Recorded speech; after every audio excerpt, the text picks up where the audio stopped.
Today, no voice need go unheard. Ordinary people are armed with the belief that they are not alone. Through the power of Facebook, Twitter and even WikiLeaks, thousands of voices have joined together to bring countries to their knees. Is this force a new phenomenon? 50 years ago, Amnesty International launched one of the first ever social networks of activists in the world. Be of good comfort. We have today lit such a candle as shall never be put out. Since 1961, people across the globe have joined forces and demanded action on over 44,000 cases. Peter Benenson sparked a movement of 3 million people into life from his barrister's office in London. I was spurred into that by reading an article about how 2 Portuguese students had been arrested and sentenced to imprisonment for drinking a toast to liberty in a Lisbon restaurant. That so outraged me at the time that I walked up the steps of St. Martin's in the Fields Church out of the underground and went in to see what could really be done effectively to mobilize world opinion. Long before Facebook, before mobile phones or emails, letters have crossed the world demanding justice for people in urgent need. Messages from people they've never met. Again and again, we reiterate that the release of political prisoners is the most important thing for all those who truly wish to bring about change in Burma. For over 20 years, Amnesty members campaigned for Aung San Suu Kyi to win back her freedom. When Václav Havel was imprisoned in 1979 simply for his beliefs, a worldwide network of activists refused to forget about him. V zásadě si myslím, že je to na každém z nás a ti, kteří se vymlouvají na to, že jedinec nic nezmůže, v podstatě se uchylují jenom k výmluvám.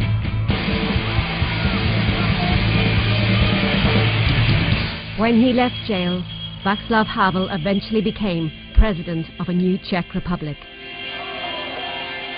When thousands across Eastern Europe tore down the barriers that held them apart, grandmothers, students and businessmen around the globe united together in support.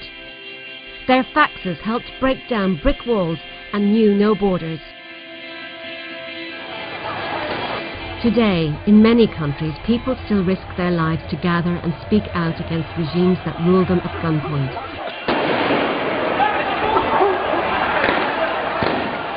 A million supporters have already signed Amnesty's demand for an international arms trade treaty so we can keep the weapons out of their hands for good.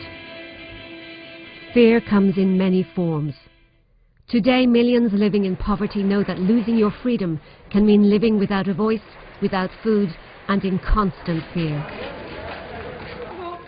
Mothers in Sierra Leone are standing up for their right to live without fear of death during childbirth, after joining a campaign to make free health care a reality.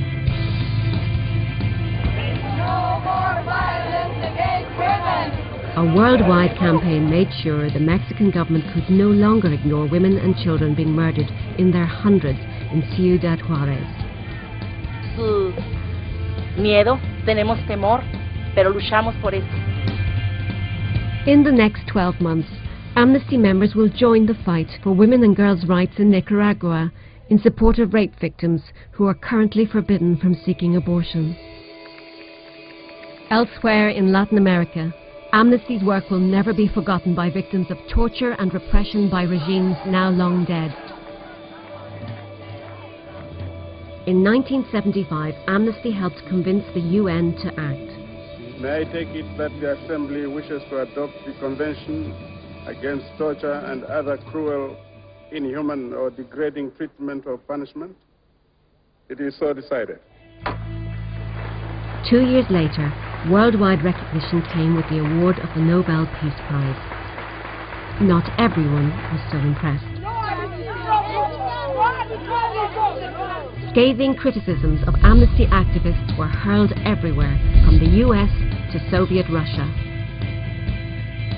Undaunted, over 1 million people signed petitions to the UN to free all prisoners of conscience.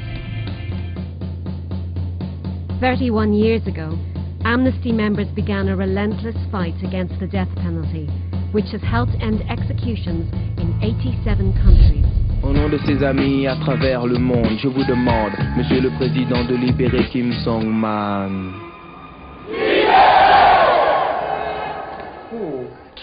계속 그렇게만 지내야 되는 사람한테 밖에서 편지를 보내가지고 그분들이 이제 주로 하시는 말씀들이 이런 내용이에요. Keep your spirit up.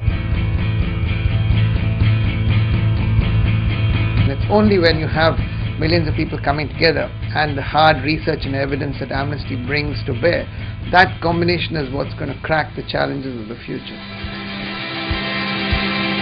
Millions of ordinary people have already joined forces to make sure Guantanamo will not be hidden from view.